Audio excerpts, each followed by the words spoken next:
খোকা, বৌমা কোথায় গেলে? তাড়াতাড়ি বাইরে এসো, দেখো কাকে এনেছি। বাবা তুমি বুড়ো বয়সে আমার বিয়ে করে এনেছো? কি করবো বল, তোর মা মরে যাওয়ার পরে তোরা তো আমার দেখিস না, বুড়ো বয়সে আমার কে দেখবে? কি এবার তোমার একটা সৎ ভাই হবে, তারপরে এই জায়গা তুমি সৎ ভাগ হবে। আমি বাবা এই বাড়িতে আর থাকবো না। বাবা তুমি ওকে এক্ষুনি বিদায় করো। কিন্তু আমাদের তো ফুলসজ্জা হয়ে গেছে বাবা। আমাকে তাড়িয়ে দিও না বাবা, আমার কেউ নেই। বৌমা আমাকে দেখতে হবে না, তোমার শাশুড়িকে দুমুঠো খেতে দিলে হবে, আমি তো কলকাতা কাজে চলে যাব। আচ্ছা ঠিক আছে, কাজে যাচ্ছে যাও, যেমন বিয়ে করেছে তেমন মাসে মাসে টাকা পাঠাবে। ঠিক আছে বৌমা, তোমার শাশুড়িকে একটু দেখে রেখো, আমি আসি। হ্যাঁ আমি আসছি। বৌমা আমাকে ডাকছো? না তুমি যাও।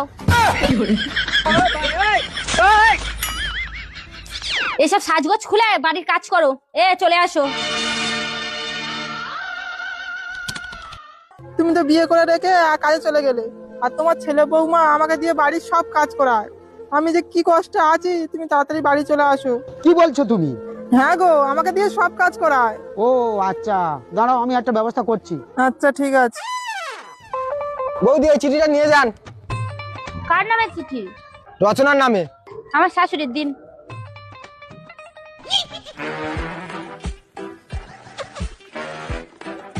কি গো, তাড়াতাড়ি বাইরে এসো। হ্যাঁ কি হয়েছে বলো। এই দেখো তোমার সৎমাকে কি চিঠি পাঠিয়েছে। কি বলছো? কি পাঠিয়েছে দেখো তো। হ্যাঁ হ্যাঁ দেখছি দেখছি।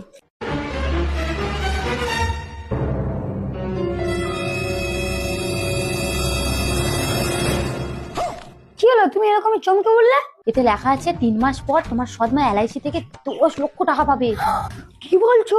তাহলে ভালো করে মাকে সেবা যত্ন করো। মা মা আমাকে দাও, আমাকে দাও। তুমি গিয়ে একটু বসে রেস্ট করো, যাও।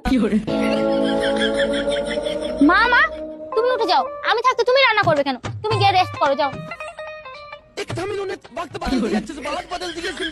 মা মা আমাকে দাও, আমি থাকতে তুমি কাজ করবে? তুমি যাও, তুমি গিয়ে বসে রেস্ট করো।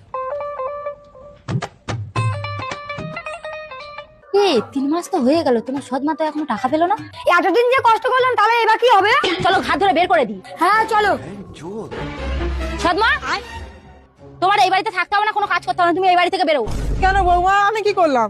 3 মাস পরে যে এলআইসি থেকে তোমার টাকা ঢোকার কথা 10 লাখ টাকা, কই এখনো তো এলো না। দাঁড়াও, ওটা আমার চাল ছিল। কি কি চাল? তোমরা তোমার শাশুড়ি মাকে দেখছো না বলে ওটা আমি একটা মিথ্যে চিঠি পাঠিয়েছিলাম।